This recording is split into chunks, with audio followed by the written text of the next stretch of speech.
There, guys, good evening. It is your Earthmaster here on this Tuesday evening, April 19th, about 7:43 p.m. Of course, 2022 is a year. No time traveling here for this guy. Latest quake on the globe shows a 4.2 earthquake into the area of the Java Trench. Looks like the southern end. Also, just coming in, another strong flare, an M flare coming into the solar X-ray flux chart on the upper left-hand corner. You can see that spike coming up very close to the X range, X flare range. But that's actually an M flare coming in. M7.3. That's kind of odd, right? Earlier today we seen an M7 3.7. Just now an M7.3. A little bit of a number stuff going on there. I pay attention to stuff like that. I watch these numbers, and there's definitely a sequence of numbers. They're definitely meaningful, no doubt. So we are looking at a pretty good upward trend of solar activity here. Earlier this afternoon, where we seen that 3.7 M3.7 flare, and just now coming down from an M7.3. So we did see a little bit of radio blackout that has since died down a little bit. I believe that Sunspot region that's producing these flares, at least the first one, was this culprit over here, down here on this side of the sun. But far as the M7.3, I can't be 100% certain on that as to which... oh, here we go. Okay, it looks like there was an update here. Departing solar flare. A little bit of competition as to which sunspot can produce a stronger solar flare. It appears that departing sunspot region 2992 won this round with a moderate, strong M7.2 flare. That's a big one. Unfortunately, AR 2992 is no longer in view, and potential eruptions around this region will not be Earth directed. So it looks as though this thing right here. Well, that's kind of odd here. It looks like these two are definitely having a competition here between these two sunspots. Either way, this one right here is rounding the bend. That's going to be the M7.3. And it looks like this one here may have produced an M flare as well. But, man, I tell you, this one coming around the bend, folks, this one that's going to be Earth-facing here and geo-effective to this planet has a massive sunspot region. Look at this, 2994, 2993. This is former sunspot 2975. Around the bend, further development. This is going to be a ginormous, I'm not even joking, a ginormous sunspot region when this comes facing into Earth. I haven't seen anything this strong in all my years of studying, at least recently. I'm sure there's been multiple sunspots historically, but as far as my eyes go, and my studying goes, I haven't seen anything this big at all in terms of the sunspot activity that's showing up there on the Earth side of the sun. So we'll see what this thing is going to produce. I think we have a strong threat of an X flare. Right now, 25% chance of an X flare threat, 75% chance of an M flare, and C flare, of course, stands at about 99%. But looking at this the solar flare detection chart, we're pretty much consistently in the C flare category, and that's the C chart right here, this area, this column, if you will. We're coming right back up. We bounced down from that M7.3. Now we're shooting right back up here, folks. So watch this pretty closely. Strong flares, folks, can have a negative effect here for the folks here on Earth. That includes communication issues and GPS navigation systems. And if we get these big ones, such as the Carrington event that happened back in the 1800s, we could be looking at some power grid shutdowns and also some internet outages. And it could last for weeks or months.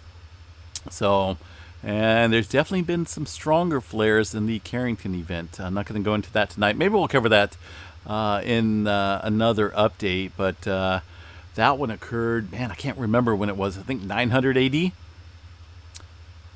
So, we will definitely be watching this pretty closely, folks. Far as any geomagnetic storming, any type of auroras in the forecast, it's all green for now. But I guarantee you, this week, I think we're going to see things really cracking and popping here with this massive sunspot that is turning into view. There it is. So we'll see what happens, folks. Looking pretty dynamic.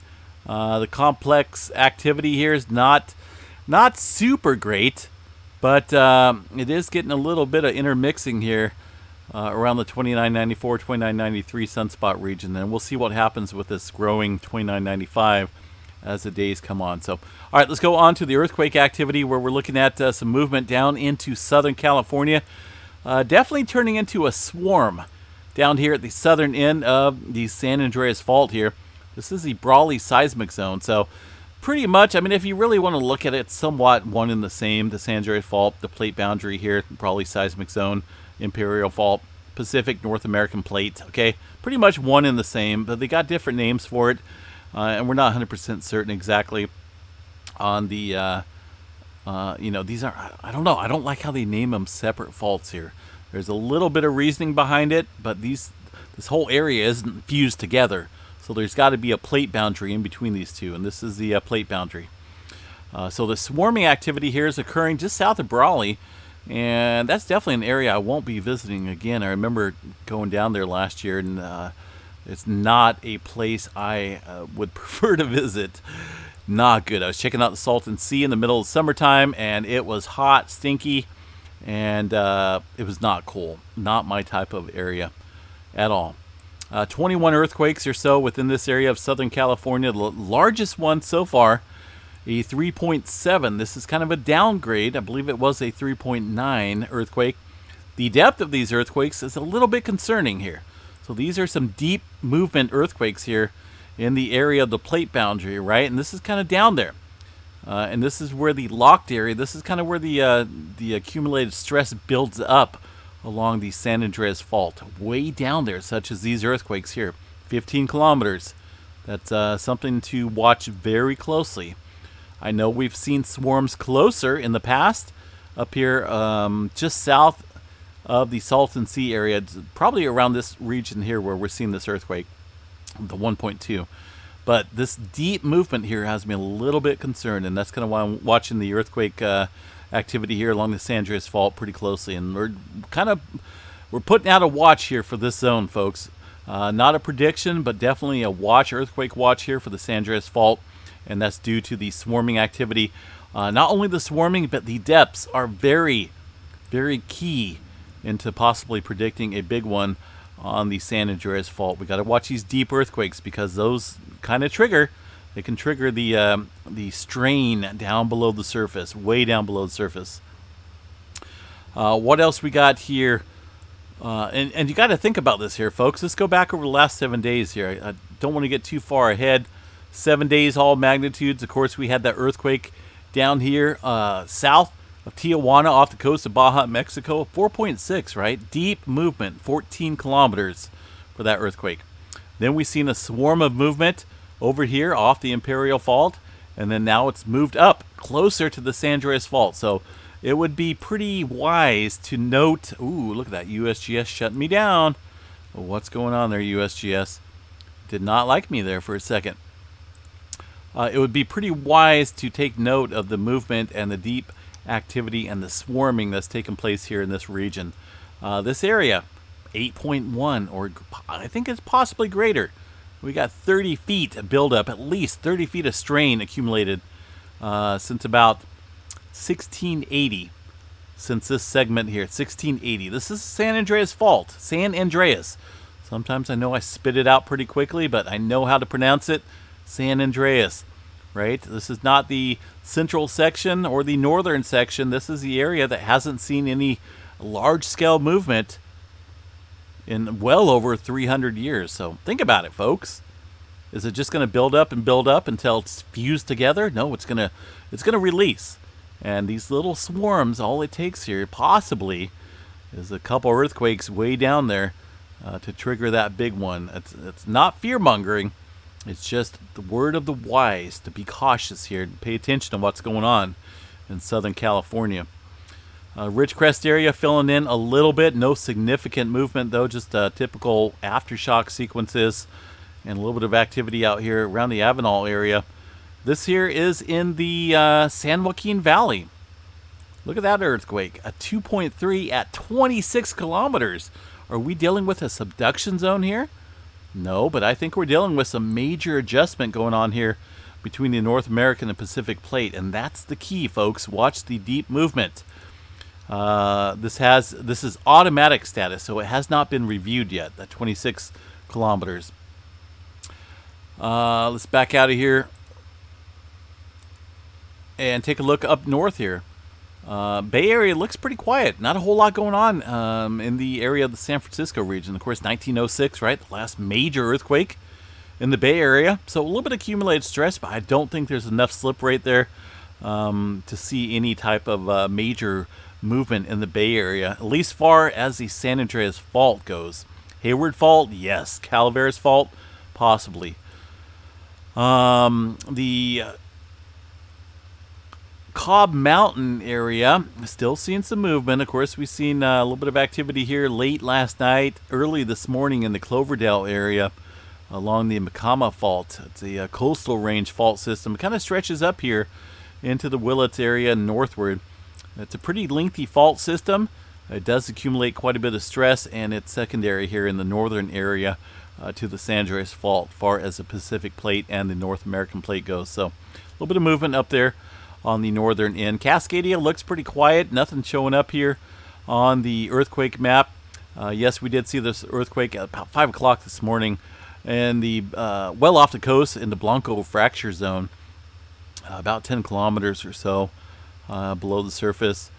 Up here in the state of Washington, Mount St. Helens, a little bit of movement here being reported on the USGS map, and also up here, a 2.3 near Morton, Washington, 18 kilometers below surface. So pretty deep movement up and down the west coast. I do want to check out the activity along the tremor map here. Cascadia subduction zone, of course, the 19th, right? That's today. Nothing showing up. So we got to go back to tomorrow. See what was happening in yesterday. Nothing. So I'm a little uncertain, folks, on their quality and their transparency with the tremor activity. It shows that nothing's been going on in the tremor department since the what is that? The 17th. Kind of just kind of dependent on this. I watched this map very closely, and lately it's been less than acceptable when it comes to the transparency and the data reporting here from these folks. Let's go ahead and check out Mount St. Helens. I know we've seen some earthquake activity last night. We checked it out this morning on the update. Let's see what these guys are showing here over the afternoon time, early evening. A little earthquake right there, right? I guess that's the one showing up. What did they say it was? 0.2? 0.2 at 0.444. That's definitely not it. Definitely not it. So 0.444 is going to be on this previous page for the UTC time. 0.44. So that's going to be this one right here. So since then, that's kind of odd though. Hold on a second here. Let's see what. Let me 0.4. At least the USGS showing that one. There's an earthquake here, earthquake there, a little smaller one, and we've seen one on the recent map here within the last couple hours. But the chart here showing one earthquake within the last, 2 hours? It's going to be this one, a 0.2 at UTC time 1904. So we'll go ahead and verify that real quick. 1904 is UTC time. 1904, not going to be that one. Let's go back here real quick and check out the 1904 time. Wow, where is it? 1904, I don't see no 1904 here.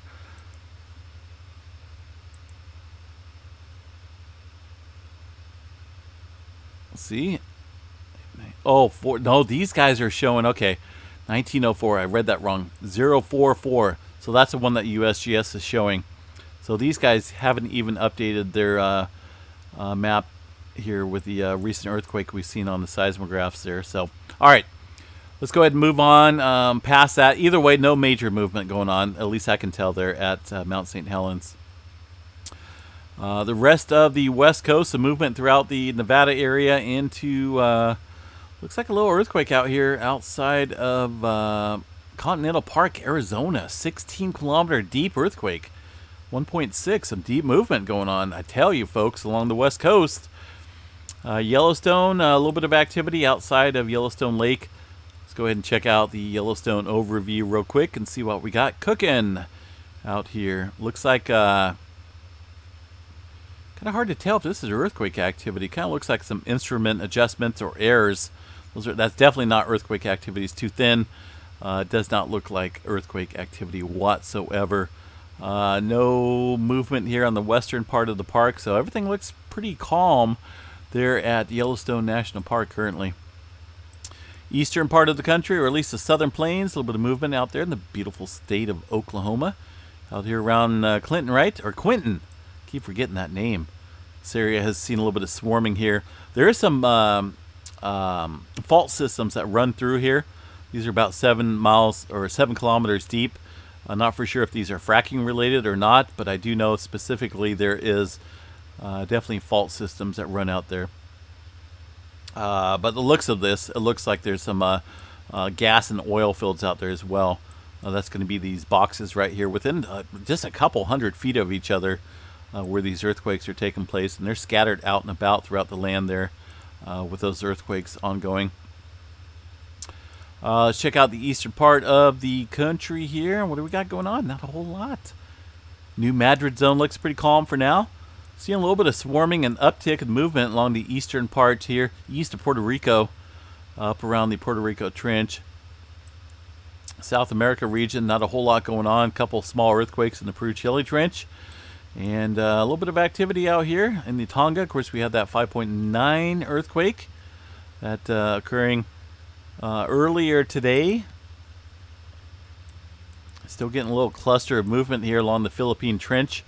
Philippine Sea area, still seeing some aftershock sequences here. So quite a bit of buildup or pressure within this region, but it can only go so much here. I know we did see that 6-pointer kick up here yesterday or the day before, I believe.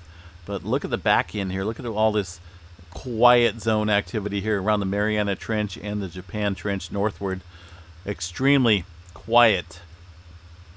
Out here in the Tajikistan, however you want to pronounce it, 5.0 earlier. And yeah, I think just for now, I think the West Coast really should definitely be watching the movement. I know within the last hour we haven't seen too much, but these little swarms, they come and go. But it makes me a little cautious here with that baby sitting right above it here. That's the southern end of the San Andreas Fault. Earthquakes Canada map as we look up to the north here, and yeah, looks like this earthquake here is from this morning. 3.0 northern region up here outside of Quebec. Looks like about 2 kilometer depth for that earthquake. Nothing major going on throughout the region of Canada to note. Let's see what else we got to check out here. See if we got anything new going on here with the X-ray flux. There's that little bumping up here back into the C category. So gotta watch these trends here. See this little trend starting to look upward and onward, right? Shows the power and the instability of the solar activity occurring from those sunspots. And I think, like I say, I think we got a little show coming for us from this area that will be rotating. That's pretty much in view right now. Anything that does pop off there should definitely be somewhat Earth directed, not centered, not a bullseye shot, definitely not a kill shot, but you know, it's a pretty large active region, and I got to watch that pretty closely, folks. All right, I'm going to go out. I got to double check my barbecue. Got some chicken out there going on the barbecue on this Tuesday night. I don't know. I kind of barbecue any night.